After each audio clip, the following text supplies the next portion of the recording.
नमस्कार दोस्तों, यूपी की राजनीति में इन दिनों सबसे ज्यादा चर्चा में है एसआईआर यानी स्पेशल समरी रिवीजन। और आज परिवहन मंत्री एवं बलिया सदर के विधायक दयाशंकर सिंह ने विपक्ष पर तीखा हमला करते हुए बड़ा बयान दिया। क्या कहा उन्होंने, किस बात पर मचा विवाद और क्यों कटने वाले हैं 40,000 तक वोटर, आइए जानते हैं पूरी खबर विस्तार से। आज यूपी में मतदाता सूची की शुद्धता को लेकर चल रहे एसआईआर अभियान पर बड़ा राजनीतिक संग्राम छिड़ा हुआ है। इस मुद्दे पर पूर्व मुख्यमंत्री अखिलेश यादव लगातार सरकार पर निशाना साध रहे हैं, लेकिन इस बार जवाब दिया है परिवहन मंत्री दयाशंकर सिंह ने। दयाशंकर सिंह ने कहा कि एसआईआर कोई नई चीज नहीं है, यह पहले भी होता रहा है। 2003 में भी हुआ था और जब चुनाव आयोग को लगता है कि मतदाता सूची का शुद्धिकरण जरूरी है तो वह यह प्रक्रिया जारी करता है। उनके मुताबिक यह अभियान पूरी तरह चुनाव आयोग की तकनीकी प्रक्रिया है, जिससे विपक्ष को परेशानी नहीं होनी चाहिए। उन्होंने दावा किया कि आज जिस तरह की समीक्षा इस बार हो रही है, उसके बाद हर विधानसभा में 33 से 40,000 नाम कम होने की संभावना है। दयाशंकर सिंह ने कहा कि एसआईआर का सबसे बड़ा फायदा है कि जो लोग दूसरे शहर में शिफ्ट हो गए हैं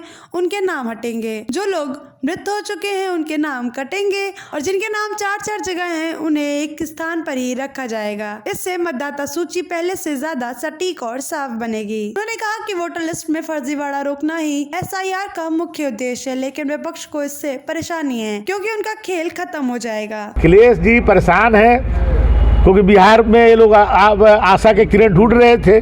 बिहार की जनता ने जो है माननीय मोदी जी के विकास और नीतीश जी के विकास को जो समर्थन दिया, इससे घबरा गए ये लोग। अब ये विकास हरियाणा, महाराष्ट्र, दिल्ली और बिहार होते हुए बंगाल में घुस रहा है। अब बंगाल में भी सफाया हो जाएगा, इसलिए परेशान है लोग। उत्तर प्रदेश तो सोचना ही बंद कर दीजिए, यहाँ तो सुनामी बहेगी, सुनामी। एसआईआर ये पहली बार नहीं हो रहा है, पहले भी होता था, 2003 में भी हुआ था। चुनाव आयोग जब जब ज़रूरत महसूस करता है कि मतदाता सूची का शुद्धिकरण हो, उसका परीक्षण हो, ये होता रहा है। 2003 में हुआ था, उसके बाद अब हो रहा है। जो फर्जी मतदाता हैं, जो मर गए हों, जो ट्रांसफ़र हो गए हों, तो उनको सब किया जाता है। ये वो लोग परेशान हैं जो एक ही जगह पर 4-6 मतदाता बना करके रखे हुए हैं। मान लीजिए किसी की शादी हुई और अपने घर में भी वोटर हैं और जहाँ शादी हो गई वहाँ भी वोटर हैं। उस तरह के भी लोग हैं। जो लोग कोई नौकरी करने चले गए उनके गांव में भी वोटर हैं। तो इस तरह के आप देखेंगे तो कोई विधानसभा नहीं बचेगा जहाँ पर 35,000 40,000 वोटर कम ना हो जाए। अब एक एक आदमी का कई जगह वोट है। अब हमारे कलेक्टर साहब ही हैं, अब ये जहाँ पोस्टिंग होती है वहाँ के वोटर बन जाते हैं। तो अब कम से कम एक ही जगह कोई रहेगा ना, एक जगह कोई बनवा लेगा तो बाकी जगह अपने आप कट जाएगा। तो इसलिए इसका हो रहा है, इसका शुद्धिकरण हो रहा है। और वो लोग जो है परेशान है कि उनका फर्जी वोट नहीं पड़ पाएगा, तो उसके लिए परेशान है और कोई परेशानी नहीं है। एक मात्र परेशानी ये पहले भी हो चुका है। हालांकि विपक्ष का आरोप है कि एसआईआर के नाम पर बड़ी संख्या में सही वोटरों के नाम काटे जा रहे हैं, लेकिन दयाशंकर सिंह ने इन आरोपों को पूरी तरह खारिज किया। उन्होंने कहा कि सब कुछ चुनाव आयोग की निगरानी में हो रहा है और प्रक्रिया तकनीकी है, राजनीतिक नहीं। सपा विधायक पल्लवी पटेल के बयान पर भी मंत्री ने तीखी प्रतिक्रिया दी। पल्लवी पटेल ने कहा था कि वह एसआईआर फॉर्म नहीं भरेंगे। इस पर दयाशंकर सिंह ने कहा कि अगर वे फॉर्म नहीं भरेंगी तो उनका नाम ही मतदाता सूची से कट जाएगा, न वो वोट दे पाएंगी न चुनाव लड़ पाएंगी। 4 तारीख के बाद यही लोग लाइन में लगेंगे। न डाले, जो नहीं डालेगा वो वोट डालने का राइट ही नहीं रहेगा, न चुनाव लड़ने के लिए राइट रहेगा, न डाले।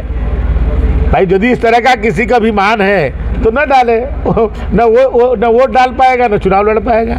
ये तो चुनाव आयोग की बात है, ये तो लोकतंत्र की बात है। अगर कोई लोकतंत्र के को ही चैलेंज करेगा तो कहाँ से लड़ पाएगा। 4 तारीख के बाद जो ये नहीं कराएगा, 4 के बाद उसको लाइन में ही खड़े आप पाएंगे।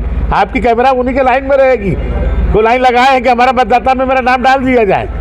जो लोग ये बातें कह रहे हैं कि हम नहीं कराएंगे, 4 तारीख के बाद देखिएगा वही पहले लाइन में खड़े होंगे।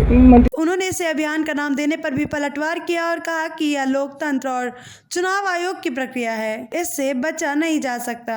कुल मिलाकर यूपी में एसआईआर को लेकर राजनीतिक बयानबाजी तेज है। सरकार का दावा है कि यह मतदाता सूची को पारदर्शी बनाएगा, जबकि विपक्ष इसे जान विरोधी कदम बता रहा है। सच्चाई क्या है यह तो एसआईआर पूरा होने के बाद ही साफ होगा, लेकिन एक बात तो तय है कि यूपी की राजनीति आने वाले महीनों में और भी गर्म होने वाली है। वैसे ही और वीडियो के लिए जुड़े रहिए यूपी न्यूज़ 9 के साथ। मिलते हैं आपसे अगली वीडियो में, तब तक के लिए नमस्कार, जय हिंद।